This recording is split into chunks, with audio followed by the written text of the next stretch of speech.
صرف اور صرف ایک دوسرے کو کہہ لینے سے نہیں ہوتی، اس کی محبت کی ایک بات ہے میرے عزیزوں، جب تمہیں سچی محبت ہو جائے نا، آدمی محبت میں جب مبتلا ہوتا ہے تو اس کی زندگی محبوبہ کے حسن کے پیچھے پڑ جاتا ہے، اس کی زندگی میں چینجنگ آ جاتی ہے۔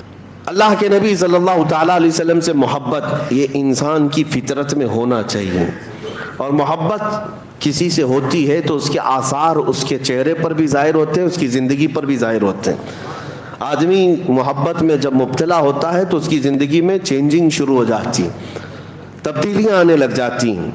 عام سی بات ہے، آپ دنیا میں بھی دیکھیں، ایک مجازی عشق و محبت میں جو بندہ پاگل ہونے لگتا ہے، کسی لیلا کے پیچھے ہے، کسی محبوبہ کے حسن کے پیچھے پڑ جاتا ہے، اس کی زندگی میں چینجنگ آ جاتی ہے، وہ سب کچھ چھوڑ چھاڑ کر کے پیچھے لگا رہتا ہے۔ کبھی کبھار ہم نے دیکھا کتنے مجنوں ایسے ہی بنے ہیں شعر و شاعری کرتے ہوئے۔ محبت یہ اگرچہ دنیاوی عشق ہے، دنیاوی محبت ہے، مجازی عشق ہے، لیکن جو کائنات کے آقا و مولا کی محبت میں فدا ہوتا ہے، پھر وہ سر چڑھ کر کے بولتا ہے جان ہے عشق مصطفیٰ، جان ہے عشق مصطفیٰ، روز فزوں کرے خدا، جس کو ہو درد کا مزہ ناز دوا اٹھائے کیوں۔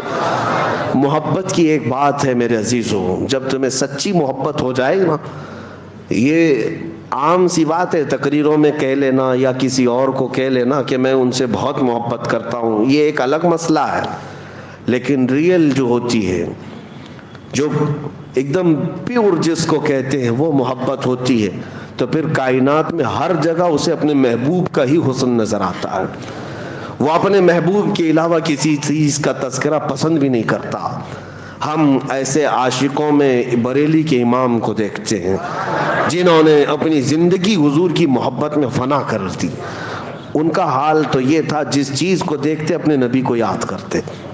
حضور پاک صلی اللہ تعالیٰ علیہ وسلم کی محبت رچ بس جانا، محبت کی علامات میں آپ کو بتاتا ہوں۔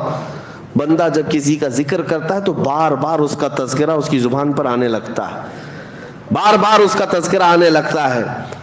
میں آپ کے ذہن کو قریب کرنے کے لیے ایک بات کہتا ہوں۔ ایک بندہ مرید بننے کے لیے آیا ایک بزرگ کے پاس، کہا کہ مجھے مرید بنا دیجئے۔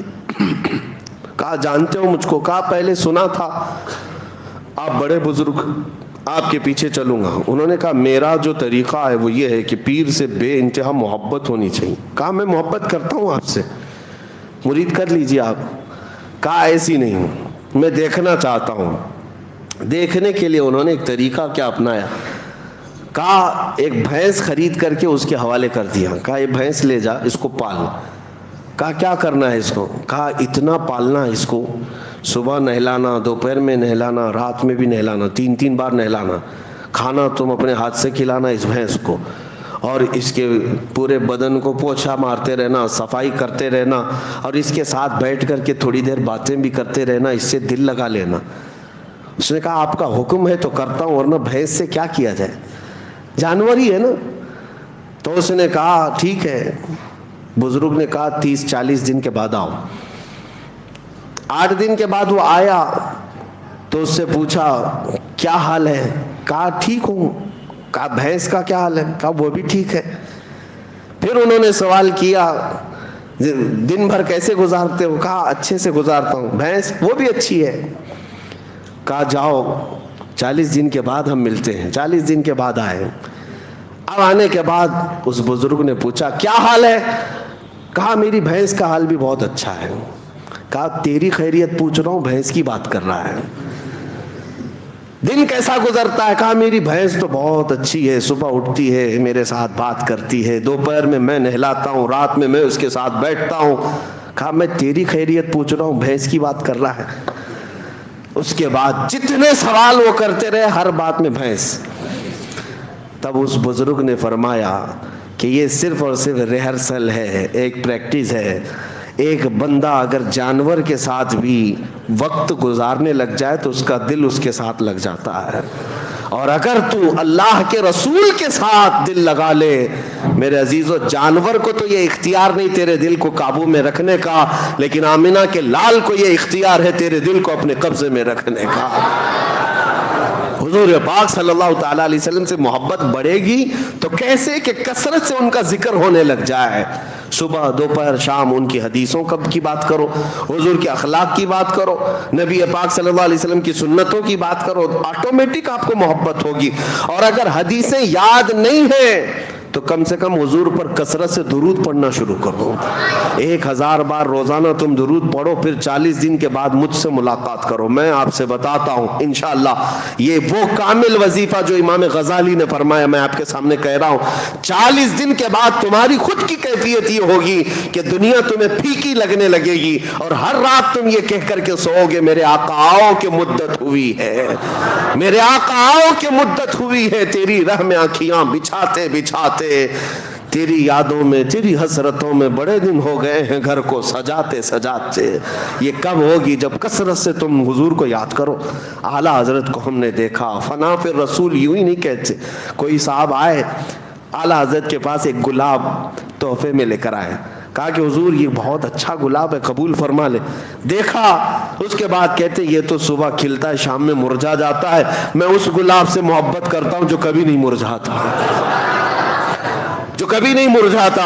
لوگ پھول کی تعریف کر رہے تھے, اعلیٰ حضرت سے خاموشی گوارا نہ ہوئی, پھول کو دیکھتے رہے اور پھر نعت بھی لکھتے رہے. کیا؟ سر تاب قدم ہے تن سلطان زمن پھول, لب پھول دہن پھول زکن پھول بدن پھول.